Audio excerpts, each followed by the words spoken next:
Hey guys, it is me again, as you can tell. At least I hope you can.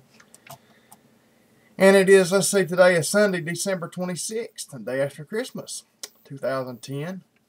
What day does that make it, guys? 360? I guess, maybe? I don't know, somewhere like that. Anyway, I'll have it notated right by the time I get there anyway. I just forgot to look at my Julian calendar that Brother Woody sent me. Uh, Anyway, guys, yeah, it is good to have you all here tonight. I'm going to try to get this video in a little bit earlier tonight. I'm making it it's about 10 o'clock right now, a few minutes after 10. Normally I'm 11:30 getting it made, sometimes after midnight. So I'm going to try to get it in earlier, just so I don't forget some things. But it is good to have you guys here.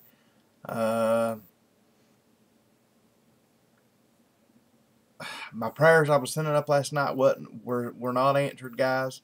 The Lord, sometimes it's His will to answer them, sometimes it's not. Talking about this weather, we got, well, like I told you guys yesterday, was it yesterday? I don't remember when it was. Maybe that was Friday night. Whenever it was, that's what I was trying to think. I guess by midday Saturday, all of our snow was gone. And we've got about 7 to 8 inches of new snow now. I was praying last night that we were going to get to have church today. And it just snowed all night last night, snowing this morning, so we didn't get to have church. It has snowed off and on all day today. We have, just thank the Lord. Thank the Lord for, I tell you, for people that are gracious. We've actually got a church right next to us, and I think I told you guys about I think he's the assistant pastor down there. I don't think he's a pastor. I think he's assistant pastor. He's the one that pretty much takes care of everything down there, and he's got a four-wheeler with a blade set up on it that we sold him the blade and everything. Well, anyway, he scraped our driveway Friday evening there, I guess, sometime. No, Saturday. I don't know, guys. I don't remember now when it started snowing. But anyway, as soon as it started snowing, I guess it would have been Saturday. He plowed it for us, and then it snowed. It got probably 2 or 3 inches, 4 inches back on it. And, a neighbor of ours over here that's a doctor, he's got a guy that he keeps his grounds up with. He's got a pretty big piece of property and a pretty nice house and all that. So this boy cuts his grass and stuff in the summertime, so he keeps his road plowed and stuff. He's got a tractor, like a Kubota tractor, I think, with a plow on the back. So anyway, we know him pretty good. He buys four-wheeler parts and stuff off of us, which we take care of the doctor's vehicles. But anyway, he came over yesterday evening, I think, and plowed it for us. Maybe even plowed it again today. But it's kept snowing, and like I said, we probably got a half inch to maybe an inch of snow that we'll have to try to shovel off tomorrow by hand, unless somebody else comes and scrapes it for us. I hope they do, because that really hurts us bad when we can't get vehicles in there. And I'm going to tell you guys one thing. By this time next year, if good Lord willing, and we're still all alive, and I'm still here doing the same thing, I've got a blade set up for a four-wheeler, but I don't have a four-wheeler. I don't have an ATV. So by this time next year, I will have an ATV to push snow with. That's one thing I'm gonna do over this summer. I'm not gonna buy near the guns I did last year. I've already promised myself that and the Lord that. I'm not gonna say I won't buy any, but I got maybe one or two that I want to buy, and then I'm pretty much done collecting anyway. But anyway, by this time next year, I'm going to try to have a four-wheeler with a blade on it. I'm going to try to buy a used ATV so that we don't have to do this manually, because if we're going to keep having winters like this, man, we got to have something. Let's see, guys. basically, I know what I spent there 5 minutes jibber jabbering just to tell you guys basically that we got a bad snow and I didn't get to have church today. So guys, pray for them. Pray for the church. You know, this makes out of 4 weeks. This makes 2 weeks I've had to call it off. And, you know, don't get me wrong. I'm not one of these pastors that jumps up and down about money and all this stuff. But, you know, most pastors that do that because they want to make more money. Well, I do it because realistically, you know, a church still has to have money to operate on. And like I said, most bigger churches, it's just the pastor wanting more money. The church really is not hurting for money. My church hurts for money. The secretary actually told me last week that when she paid the bills for this month, or last month, I guess, that we would be broke. I mean, she just said, you know, we've got the money to pay everything. She said, but when I do, we'll be broke. And I said, well, don't worry about it. I said, church will take in a little money over the next couple of weeks to get it built back up. Well, that was thinking that we was going to get to have church. So, you know, like I said, guys, I have no doubt that the Lord's going to take care of us. He has so far. He's taken care of me and my family. He's taking care of the church.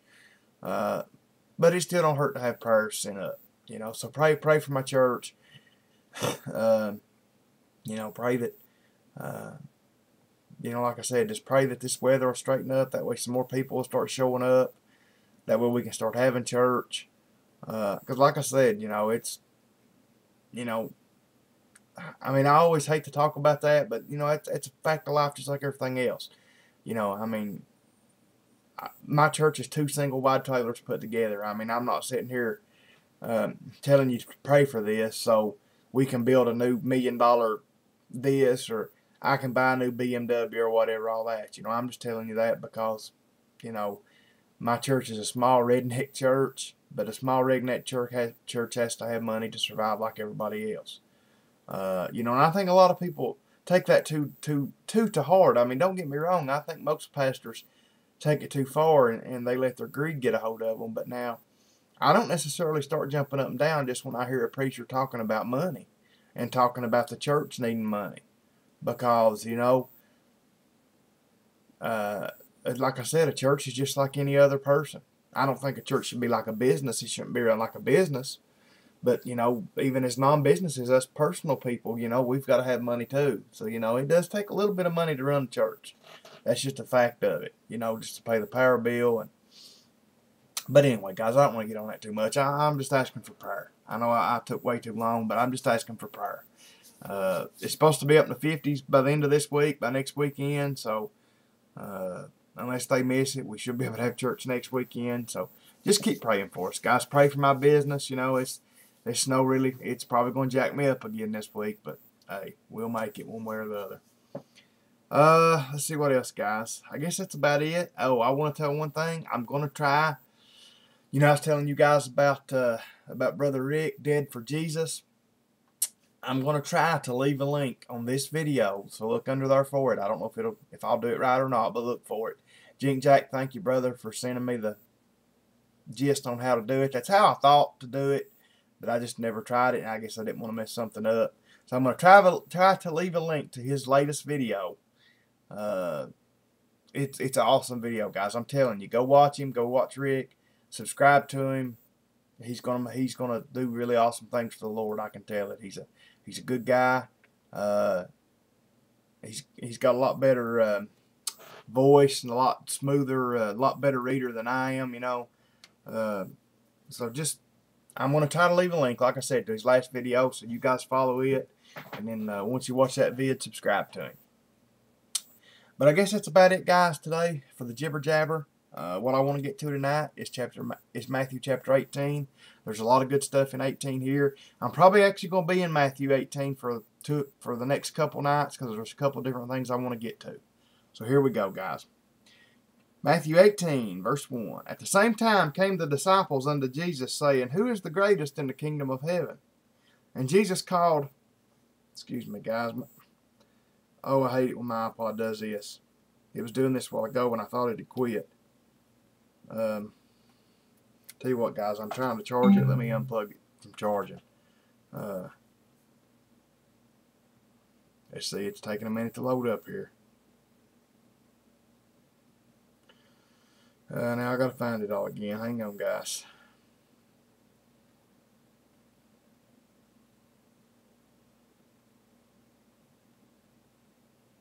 Okay, I guess it was something to do with it charging. Matthew 18. Who is the greatest in the kingdom of heaven? Finishes verse 1. And Jesus called a little child unto him, and set him in the midst of them, and said, Verily I say unto you, except ye be converted and become as little children, ye shall not enter into the kingdom of heaven. Whosoever therefore shall humble himself as this little child, the same is greatest in the kingdom of heaven. And whoso shall receive one such little child in my name receiveth me. But whoso shall offend one of these little ones which believe in me, it were better for him that a millstone were hanged about his neck, and that he were drowned in the depth of the sea. Woe unto the world because of offenses, for it must needs be that offenses come, but woe to that man by whom the offense cometh. Wherefore, if thy hand or thy foot offend thee, cut them off, and cast them from thee. It is better for thee to enter into life halt or maimed, rather than having 2 hands or 2 feet to be cast into everlasting fire. And if thine eye offend thee, plug it out, and cast it from thee. It is better for thee to enter into life with 1 eye, rather than having 2 eyes to be cast into hellfire. Take heed that ye despise not one of these little ones. For I say unto you that in heaven their angels do always behold the face of my Father which is in heaven. Guys, that's where I'm going to stop this evening. Like I said, actually, in the next 10 verses is really where I'm wanting to go, but I figured I didn't want to leave these out either, so I guess that's it for tonight, guys. I wanted to ask you guys something, too, that I don't know if I'm going to go here or not. Something that's been on my mind here lately, and Brother Steve Coleman made a video on it, and it got me really thinking about it. What do you guys think about predestination or free will? I know the Bible talks about, it gives valid argument points for predestination in Romans 9, I think verse 11 is one of them, and it goes on in a few verses there. What do you guys think? I mean, I just kind of get your opinion on it. And I may be wrong, but I've never believed in predestination. Because I know on the one hand, if you're saved, that sounds good. Oh, God predestined me. God planned me from the time before I was born to be a saved person. But then you got to flip that around and make it to say, then these people, my loved ones and my friends and everybody that don't get saved and go to hell, that God predestined for that to happen, and that those people were born and lived and never had a chance. They were born solely for the purpose to go to hell. And I just don't, I can't wrap my mind around that. I can't wrap my mind around that God would do that. Now, don't get me wrong, I know that God, what I'm saying is, I believe if you go to hell, you've sent yourself to hell. It's you doing it. You did it. God didn't predestine. Going by the predestined deal, like I said, to me that means this person never had a chance. They never literally had a chance. Me personally, I think some of the scriptures, I think in the translations, over time, I think that, I don't know the original, Greek and Hebrew and Latin and all those languages that the Bible was wrote in. I don't know them, but just in my mind, I think some of that stuff has got misinterpreted just a little bit, and they use the word predestined, or I don't even know exactly what words it uses. I know it uses 2 or 3 different ones, but I just think that some of those words have got switched out. I mean, I think God knows each and every person that which way they're going to go, whether they're going to choose Him and go to heaven or not and go to hell. I know God knows that from before the world, when the world was created. I know God knows that. But I just think God gives us the free will to choose Him or not. I don't think that, I think God gives everybody the chance. And I think everybody that lives before they die gets a chance to go to heaven or not. And they either accept Jesus Christ as their Savior or they reject Him. That's my opinion. Like I said, I may be wrong. And if anybody out there wants to show me something to prove me wrong, I don't care for you doing it. But do it tastefully, and like I said, anyway, guys, this video's already too long. Like I said, guys, we're going to continue on to Matthew tomorrow. I may go to Romans after that. You know, I may go there and we may talk about that some more. But anyway, guys, don't forget to check out the link. If it works, it may not even be there, for Brother Rick's latest video. And keep praying for me, guys. I'll see you guys tomorrow night, good Lord willing. And till I see y'all again, good night and God bless.